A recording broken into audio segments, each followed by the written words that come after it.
Alors aujourd'hui, je vous présente Guillaume, un de mes clients favoris, et on va parler un peu de son métier, de son bodysuit que je suis en train de réaliser. Et là, il est en train de me regarder et d'attendre attentivement. Donc, on va lui poser quelques questions. Il aura quelques anecdotes sur son métier et puis peut-être sur les séances tatou. On parlera de Tebori aussi. Donc, tu me diras à la fin, je t'en reparlerai pour savoir ton ressenti par rapport au tatouage réalisé avec le dermographe. Salut Guillaume. Salut. Comment ça va? Et toi? Ça va, impeccable. Est-ce que tu peux te présenter et me parler un petit peu de toi, ce que tu fais comme métier? Écoute, moi j'ai 30 ans, je vis en Ardèche depuis 7 ans. J'ai vécu toute ma jeunesse jusqu'à mes 22-23 ans dans le Var, du côté de Toulon.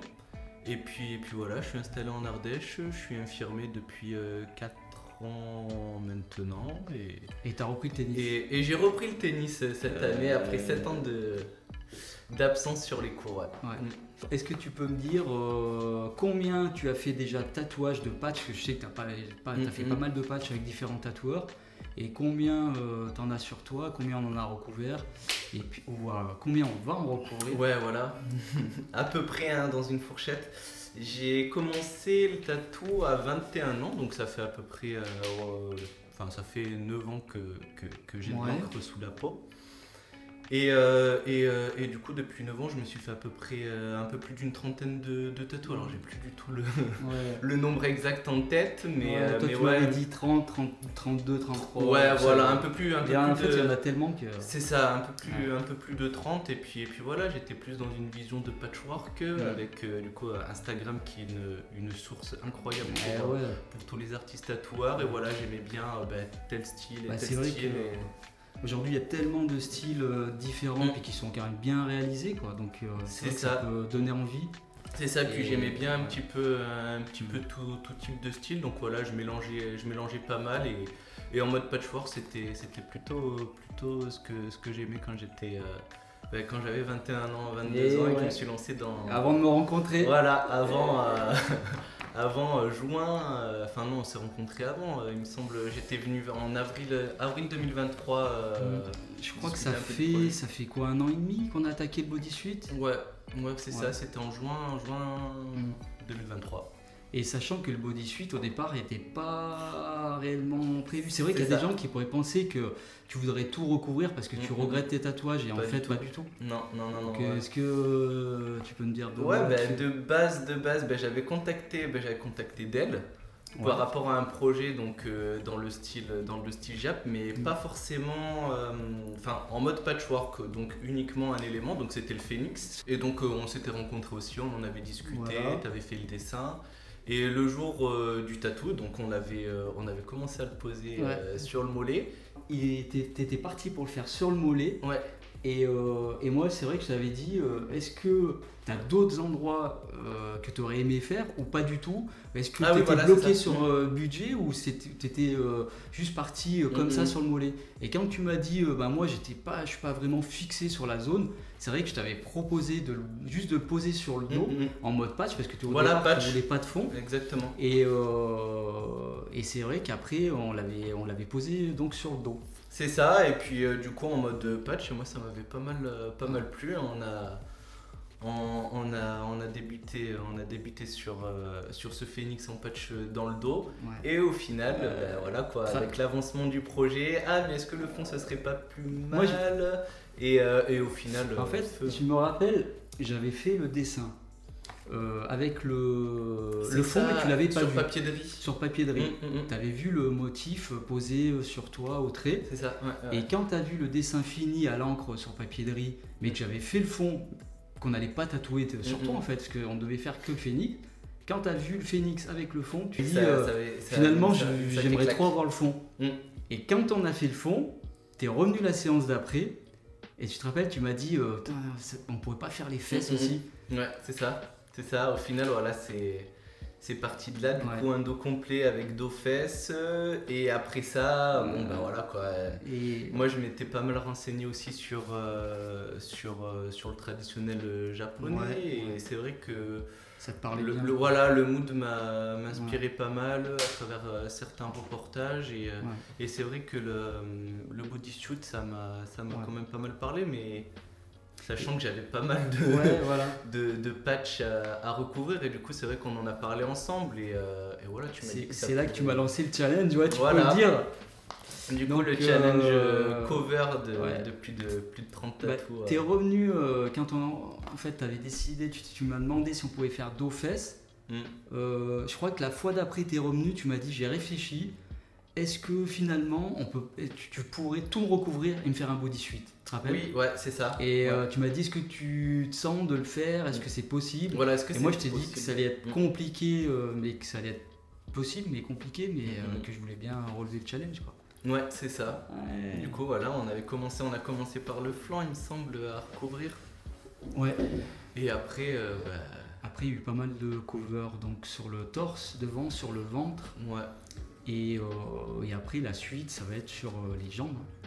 Et là, on peut dire qu'on est à 55-60% du corps de ton corps recouvert. Je pense qu'on a dépassé la moitié. Hein, ça on a dépassé, je pense, la moitié. Et à peu près entre 70 et 80 heures. Ouais, à peu près. Hein. C'est ça. On fait un mois de session et un autre mois une session. Donc on doit être à peu près à 70 heures, c'est ça. J'ai une petite question pour toi. Oui. Pour les gens qui voudraient se faire une grosse pièce comme ça ou un bodysuit, est-ce que tu as des choses, des petits rituels que tu fais avant de venir pour te préparer mentalement, pour tenir justement à chaque session, sachant que tu viens entre 1-2 fois par mois. C'est ritualisé, depuis un an. L'écart que tu as eu le plus long, ça va être peut-être 3 semaines. Donc il faut quand même tenir le rythme. Est-ce que tu prends des vitamines quelques compléments alimentaires. Après, vraiment, ce que je fais, en temps normal, je m'endors plutôt vers 23h minuit. C'est vrai que la veille du tatou, j'aime bien m'endormir vraiment 2 heures avant les minuit, vers 22h. Après, je suis quelqu'un qui dort quand même plutôt bien. Mais je trouve que le sommeil avant minuit est quand même plus régénérateur et me permet d'être le lendemain plus éveillé, plus en forme. Du coup, souvent, la veille au soir, du coup, c'est pâte complète. Et le matin même, du coup, après j'essaie d'avoir à peu près 8 heures de sommeil. Comme un sportif, en fait. Hein. Ouais, c'est un peu ça, un peu sportif. Alors, je suis quelqu'un qui déjeune pas le matin en temps normal. Voilà, j'arrive pas, j'ai pas envie de me forcer. Et je crois qu'avant de venir, tu prenais. Mais par contre, à chaque fois que j'ai ma session, je me force. Et je me fais vraiment un petit déj assez complet avec du coup blanc de poulet, des œufs brouillés. Et souvent, je prends banane et pommes ou compote, enfin quelque chose qui. Pas forcément une grosse dose de sucre, mais plutôt manger normalement. Un peu de tout. Un petit repas, un petit déj plutôt salé et pour avoir... Nous en général les séances t'arriver à 10h, on attaquait à 10h30 le temps de boire le café, tout ça. Donc toi tu mangeais pas trop, c'était pas trop près de la séance non plus. Donc, non, à chaque fois je me lave à peu près vers 7h30, 8h. Le temps d'un petit peu émerger et je pars de chez moi vers 9h. Et voilà quoi, non, j'ai à peu près 1h30 de digestion. Parce que j'imagine si tu manges juste derrière et que tu attaques sur le ventre comme je suis dernièrement, je pense que là. Non, ça aurait été difficile.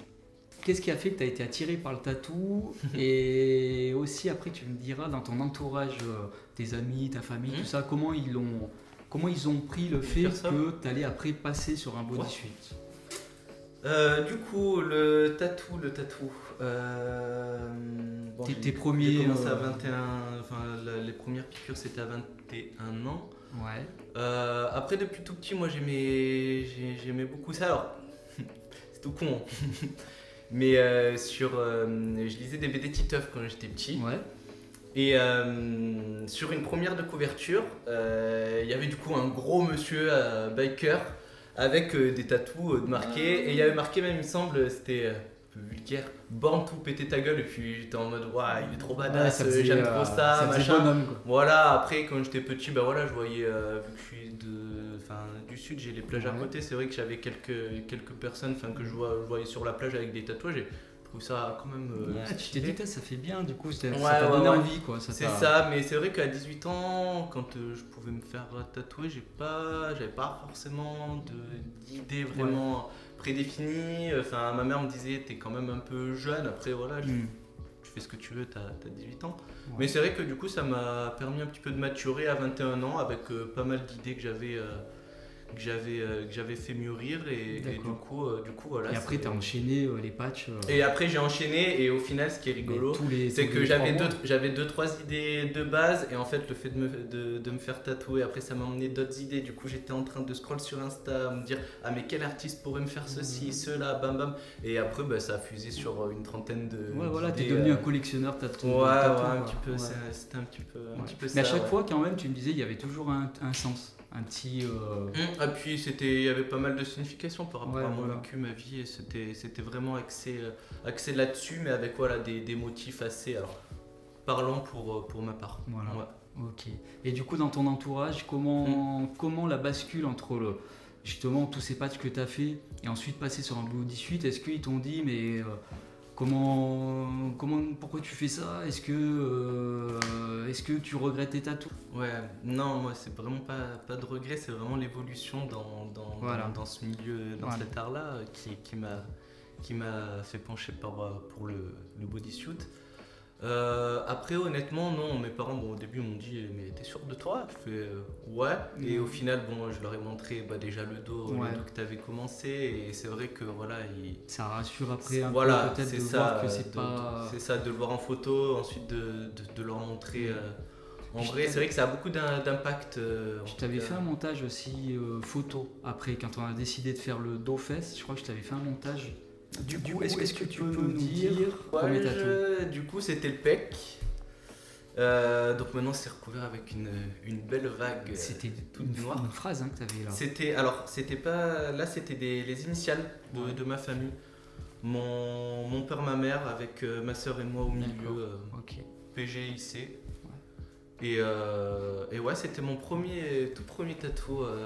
Je crois que c'était février 2015 ou 2016. T'en rappelles quand même. Ouais. C'est vrai que le premier ça marque. Ça marque. Puis j'étais tellement excité, je me souviens là, je savais que ça allait faire mal, mais du coup, avec l'excitation, l'adrénaline des premiers moments. Tu t'es dit, il faut y aller. Ouais, et puis au final, c'est passé nickel. La session a duré à peu près 2 heures, 2 heures et demie. Et ça c'est, ça picotait, mais je me disais, ouais, finalement c'est que ça. C'est que ça la douleur du tatou. Donc voilà, maintenant c'est plus la même chose, mais bon. C'est sûr. Et maintenant on va parler de ton métier. Est-ce que tu peux nous dire un petit peu ce que tu fais comme métier et comment c'est perçu dans ton travail par rapport à ta direction, tes collègues Ouais, alors. Est-ce que t'as des... C'est vrai que au début quand j'avais que le dos, donc ça se voyait pas trop. Maintenant que j'ai aussi les bras, ça commence à pas mal se voir aussi au niveau du buste. Écoute, plutôt pas trop mal. Non, les t'as pas de remarques, t'as pas eu de... Après, j'ai toujours... Mais bon, toi aussi, tu dois le voir avec tes bras. Mais c'est vrai que j'ai pas mal de personnes qui me regardent et qui regardent avec des petits regards, mais bon.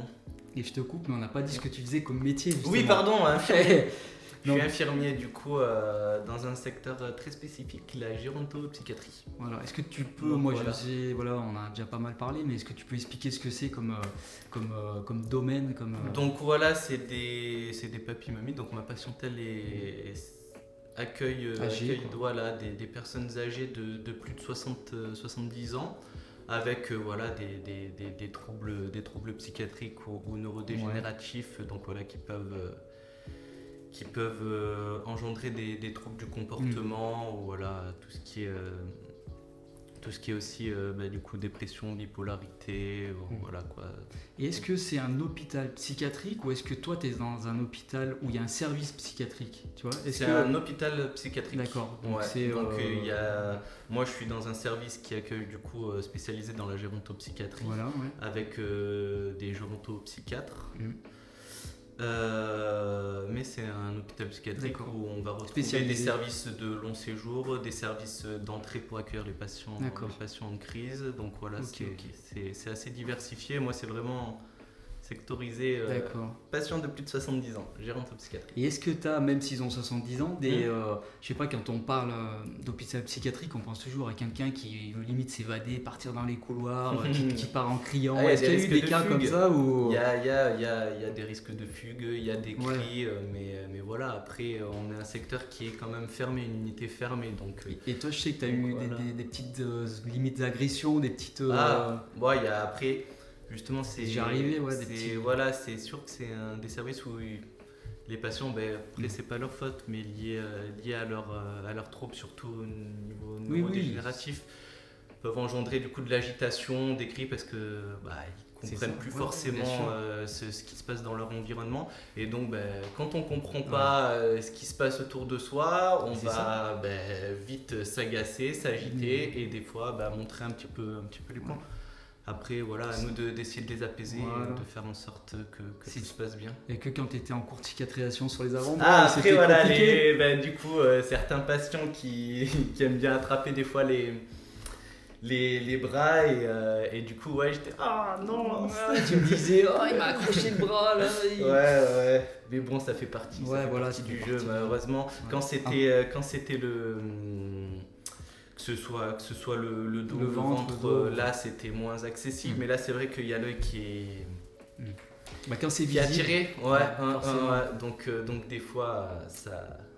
Est-ce que toi le fait d'être tatoué, d'être maintenant quand même beaucoup tatoué, même si on n'a pas encore tout fait, est-ce que ça te change quelque chose au quotidien dans ta façon de peut-être juste de t'habiller ou le regard des autres, par exemple si tu es vraiment débardeur ou avec un t-shirt court est-ce que le regard sur toi-même déjà, est-ce que tu te sens mieux? Est-ce que ça t'a changé quelque chose ou pas? Oui, c'est un côté quand même thérapeutique. Après, je fais surtout maintenant, j'ai une approche vraiment très... Alors, déjà esthétique et aussi artistique. Enfin, j'ai découvert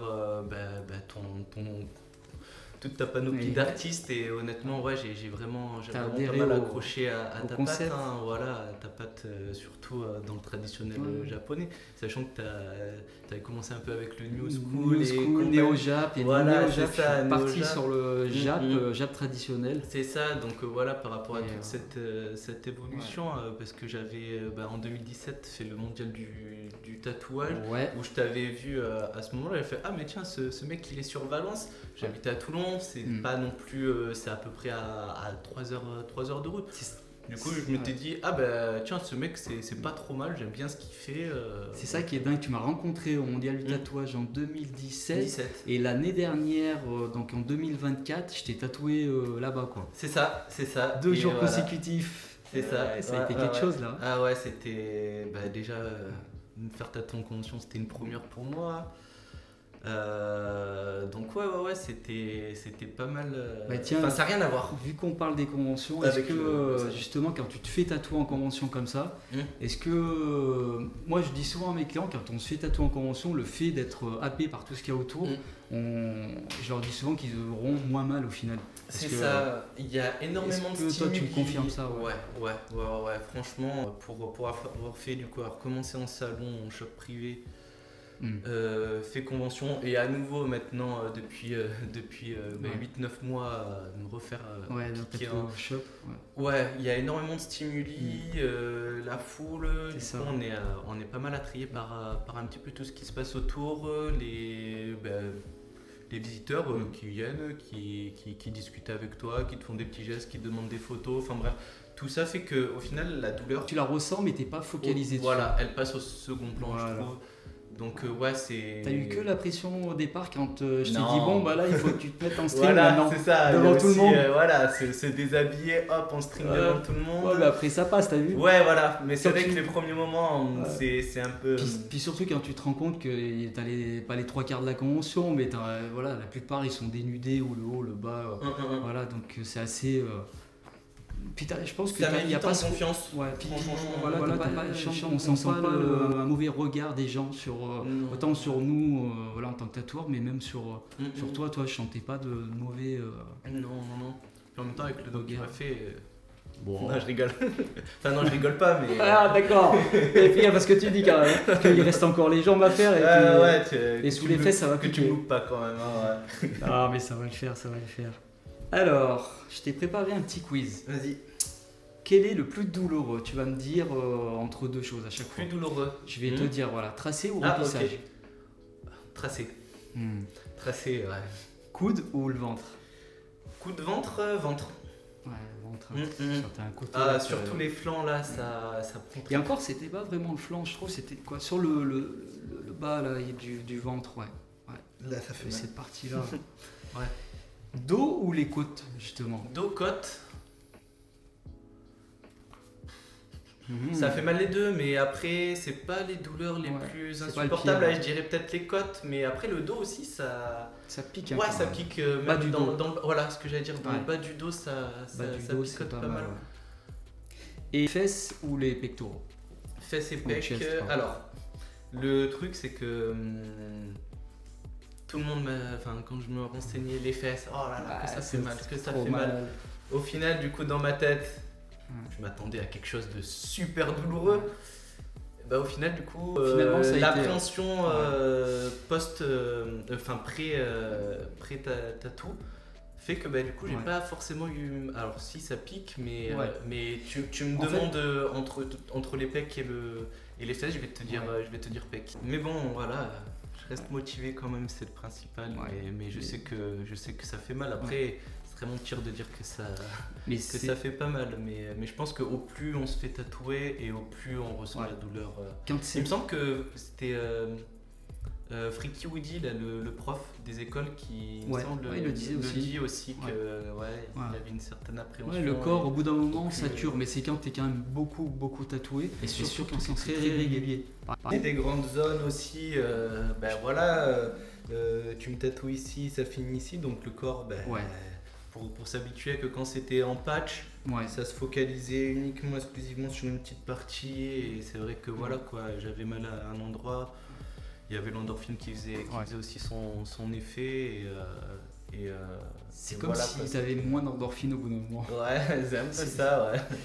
Du coup, justement, c'est là qu'on voit l'intérêt d'avoir une routine alimentaire, le sommeil, de vraiment se mettre, se conditionner pour sa séance. Et des fois, ce qui est dommage, c'est il va y avoir des gens qui vont venir, mais ils sont un petit peu ailleurs, ils sont pas dans leur séance tatou, du coup ils se sont pas préparés et il y a une énorme différence. À ce moment-là, ils viennent, ils sont pas prêts, ils ont très mal, et la fois d'après, ils se conditionnent, là ils sont prêts et je le vois, ils tiennent 10 fois mieux. C'est fou comme le mental, il est important, mais c'est ça, c'est la préparation mentale. J'avais une petite question par rapport alors, j'ai attaqué le théboris sur toi, grâce à toi, parce que tu m'as laissé une petite partie. C'est vrai, et t'es le premier, même qu'on a fabriqué un petit peu la baguette. Ah oui, c'était très artisanal, mais voilà. Et d'ailleurs, c'était à quel endroit le premier? C'était sur, en plus, pas une partie évidente. Il me semble que c'était. Je sais pas si c'était pas sur le ventre, tout début. Et la dernière, c'était en haut, c'était une feuille d'érable. Ouais, et il y a tellement.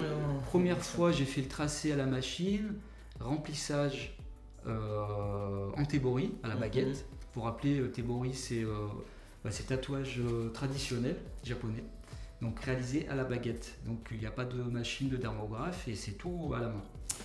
Et Guillaume, il m'a fait cette faveur d'être le premier, voilà, pour expérimenter le théboris qui me tenait à cœur. Et du coup, je voulais ton ressenti par rapport aux machines dermographes, aux machines électriques. Est-ce que les gens se posent souvent la question, ils me demandent tout le temps, est-ce que c'est plus douloureux ou pas? C'est plus impressionnant. En fait, c'est ça. Après, est-ce que c'est plus douloureux? Non. C'est pas plus douloureux, ça fait mal, hein, mais c'est pas plus douloureux que ça. Juste, c'est vrai que c'est impressionnant. Quand on voit cette baguette, c'est impressionnant, ouais. Ça peut être plus impressionnant, mais ça a son charme, justement. Et le bruit Ah ben aussi, hein, ça fait... Parce qu'il y a un petit bruit quand même. On l'entend pas trop des fois sur les vidéos, mais ouais, le bruit il est un petit peu impressionnant. D'ailleurs, moi j'avais pas mis de musique, rien exprès pour vraiment faire la première fois solennellement, et même les autres fois d'ailleurs, je crois que je mettais pas de musique parce que justement je trouve qu'il y a ce côté un petit peu aussi sacré, le côté traditionnel que je veux avoir dans cette pratique.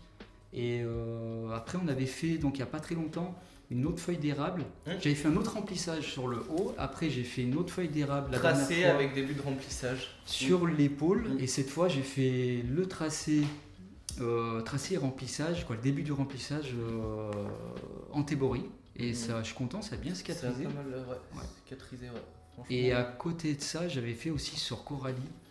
Qui m'avait un daruma. Un daruma où j'avais pratiquement tout tracé pareil en théborie et j'avais rempli tout le remplissage, j'étais en théborie. Ouais, j'avais vu ta vidéo, fait une petite vidéo. D'ailleurs, n'hésitez pas à regarder les vidéos sur la chaîne. Dis-leur bien de s'abonner. Voilà. Mettez un pouce bleu aussi. Voilà, non, c'est pouce bleu. Abonnez-vous. YouTube, c'est pouce bleu. Ouais. Mettez un pouce bleu. Tu regardes pas assez, toi? Si, je regarde. J'avais tout regardé. Si, bon, ça va.